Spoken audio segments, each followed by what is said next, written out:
Okay, so over the past few months, I've been testing eSIMs across the UK and Europe, including Switzerland, the French Alps, Italy and Sicily, as well as Ireland and Germany. And here's the thing, one provider has really stood out. It wasn't Airalo, it wasn't Holafly or Revolut, but it might actually be the best eSIM for travel right now. So in this video, I'm pulling together all of my results, from real-world speed tests, price comparisons, as well as the unique features that made this one stand out the most, with the goal to help you decide if it's worth it for your next trip. And the most surprising part, this provider offers something no other eSIM I've tested includes.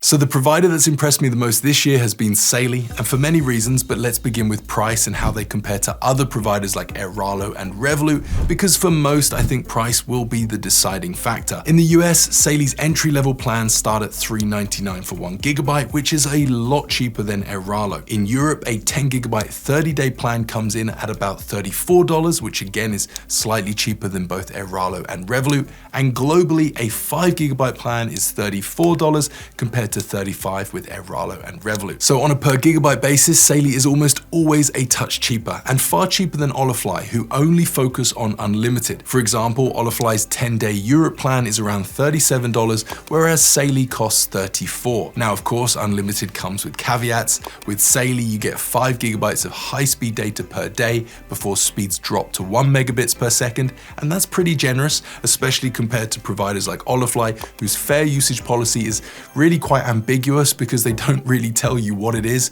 You'll just be cut off at some point. On top of that, Holafly limits you to just 500 megabytes of hotspot data per day, while Saily has no hotspot restrictions at all. Now, where Saily really shines is how the plans line up with different types of travelers, because I honestly think they have something for everyone. So for budget backpackers, this $3.99 starter plan is almost unbeatable. For someone on a month-long Europe trip, Saily's 10 GB plan undercuts Airalo, Revolut, and really most providers, and gives you tethering without restrictions, which will be necessary if you're traveling with multiple devices. And if you're a frequent flyer, the global plan with a year lifespan means you can keep one eSIM for multiple trips without worrying that it'll expire. But if you are a frequent traveler, then Saily has something new that you could find quite compelling. So they recently launched Ultra, a new premium subscription plan, and the price at first did have me a bit concerned, but when I took a closer look, $60 a month actually seems like a pretty good deal. So Ultra comes with 30 GB of high-speed global data each month, which is 10 GB more than Airalo's largest global plan, and that actually costs more. But what's even more impressive is once you use up that 30 gig, you still get unlimited data. So you basically never run out. Except, and this is probably very important, the speeds do reduce to just 1 megabits per second, which is obviously quite slow. Ultra also has priority support, which I doubt you'd need, but that could provide added peace of mind. And there's also a whole bunch of Nord security extras like NordVPN, NordPass, NordLocker, and even Incogni. But the best features have to be the lounge access and the fast track for security, which really makes this feel less like an eSIM and more like a premium travel membership. And that really means providers like GigSky, Airalo, and Holafly, who basically offer nothing except data, they're going to be left behind by all these new features. Although I guess Airalo does beat Saily if you need calls and texts because they have their Discover Plus plan, but that's about it. And Revolut? Well, their eSIM offering doesn't really stand out above Saily, unless of course you're looking for like a one-stop app for your finances and banking. And if you do want to get yourself a Saily eSIM, I put a link in the description box with a discount code so you can save on your first plan, and that is an affiliate link, so by using it, you'll be supporting myself and the channel. But if you're still not sure, no worries. Let's take a look at their security features, because this is really what separates Saily from all the other providers, and it's where things get most interesting. So whether you purchase the cheapest eSIM or Saily Ultra, you get access to the following features. First, there's virtual location. Now this kind of works like a VPN, but it's baked directly into the Saily app, and it masks your real IP address and lets you appear as if you're browsing from one of over 100 countries. Now that's useful for two reasons. It adds privacy when you're on public Wi-Fi in airports or hotels, and it also helps you get around potential geo restrictions so you can still access things from home while you're abroad. Second is an ad blocker. Now, this doesn't just make browsing the internet a little bit more bearable, it actually saves you money because every time an ad loads, a little bit of data is required to load it. And according to independent research, Saily's ad blocker has proven to reduce mobile data use by almost 30%, which is like the equivalent of getting a free top-up each month. Third is web protection. Now, this automatically blocks known malicious websites, phishing scams, and trackers, and this feature is particularly valuable for travelers who often connect to unsecured or public Wi-Fi networks in places like airports,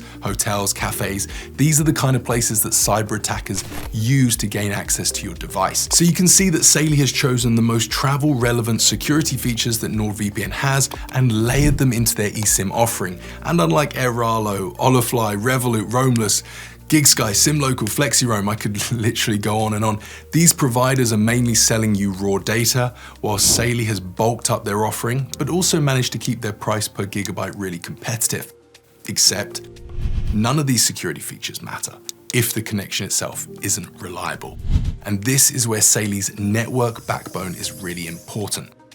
So under the hood, Saily runs on One Global, which is a telecommunications infrastructure. Basically, they are what's giving you access to data, and they can connect you to over 600 carriers across 190 countries. So on average, that's like 3 carriers per country. It's not that black and white, but in practice, it means you're not going to be tied to just one network when you arrive somewhere new, and instead your Saily eSIM can automatically switch between different carriers such as Vodafone, Orange, or EE, and essentially choose whichever has the strongest signal at the time. And on paper, that should mean faster speeds and more reliable coverage, but does it actually hold up in real life? So across my trips to Switzerland, the French Alps, Italy, Sicily, Ireland, Germany, and the UK, I put Saily through the same tests I've done with other providers like Airalo, Holafly, Roamless, etc., running speed tests in both cities, on beaches, and more remote areas, while also comparing them against local SIMs where possible. And honestly, the results with Saily have been very impressive. In the UK, I regularly hit speeds of over 200 megabits per second, which was a lot faster than what I'd seen previously with providers like Holafly and in the exact same locations, where I think with Holafly, I actually saw speeds as low as 8 megabits per second. In Switzerland and the Alps, Saily maintained a solid connection, even in smaller villages such as Châtel, where I expected bad coverage but actually had pretty good connectivity and it never really dropped. Italy and Sicily were similar, plenty of consistency with strong 4G and 5G in the cities and even on beaches, and when I ventured out to smaller villages or areas near the coast such as Mondello Beach near Palermo. I must say there were definitely times in Sicily where I saw dips in coverage. Sometimes I'd see the eSIM sit on LTE instead of 5G, but then again, weirdly I found that just switching data off and then back on would fix this. And that's kind of the reality of any travel eSIM. You know, whether it's Saily, Airalo, or Revolut, none of them will always be able to give you the same priority as a local carrier or SIM card. But to minimize the weak spots, Saily's setup with One Global does at least mean that you can move between carriers, so you're far less likely to have weak coverage or even worse, be completely stranded without data, which is exactly what you don't want when you're abroad. So in terms of performance, from large cities to small villages and even while working on trains, Saily has performed really well for me. And what I've appreciated just as much as the speeds is how straightforward it is to actually install and use. So the app is super clean and really simple to navigate. You've just got 4 tabs at the bottom for home, credits, help, and profile. And there's no messing around with scanning QR codes or installing a new eSIM every time you buy a plan. Once you've gone through the installation, it stays on your phone, and if you add a new plan or top up inside the app, it's just a few taps and you're good to go. Now, this might seem like an obvious feature, but so many providers make you reinstall or manually activate new eSIMs every time you buy a plan. Now, this isn't totally unique to Saily. Providers like Roamless also offer this like one eSIM feature, but it's still not industry standard, and it's just another thing that makes Saily stand out. Their app is also just miles ahead of most, and honestly, a lot of eSIM companies don't have the best apps. They have been steadily improving, but I think because Saily is backed by Nord, they've had the advantage of working with developers who already know how to build intuitive, polished apps. And I'd say this is possibly one of the leading apps, if not the best, in the eSIM space right now. Support is also baked right into the app, and in most cases, their live chat has responded to me within minutes. Email support, on the other hand, can be a bit slower, in my experience between 2 and 10 hours for a ticket. Now that's not terrible compared to some providers where I've literally waited days for a reply and in some cases been ignored entirely. But if we are nitpicking, it's definitely something that they could improve. And I would recommend, if you do require support, try to use Saily's live chat. Experiences is a section within the app which is relatively new, and it's available after you activate your eSIM, and you'll be able to access discounted activities and tours specifically for the area you're visiting. Now, this is a nice little extra, but honestly, it's nothing really groundbreaking, and it's not something I'd choose Saily for specifically, but it is a nice addition if you're using the app. So after testing Saily across multiple countries and different areas and places around the world, looking at pricing and security features and what the speeds and coverage are like, I think it's pretty clear that they are one of the best travel eSIM options right now. Obviously, they're not perfect. No eSIM is, and you're still at the mercy of carrier prioritization and fair usage policies. And if you need calls or SMS, then a local SIM might be better. But for most, Saily does three things really well. It's cheaper than most competitors on a per gigabyte basis. It has security features that nobody else includes, and it's very easy to set up and use. So if you want to try them for yourself, I'll leave a link in the description box below. That'll have a discount code as well, so you can save on your first plan. And if you've already used Saily, or you've tried Airalo, Holafly, or Revolut, or any of the others that we've talked about today, please do drop a comment below, as I'd love to hear about your experience. And if you found this video useful, don't forget to subscribe. And if you'd like to watch more Saily content, then check out this video, and I'll see you in the next one. Goodbye.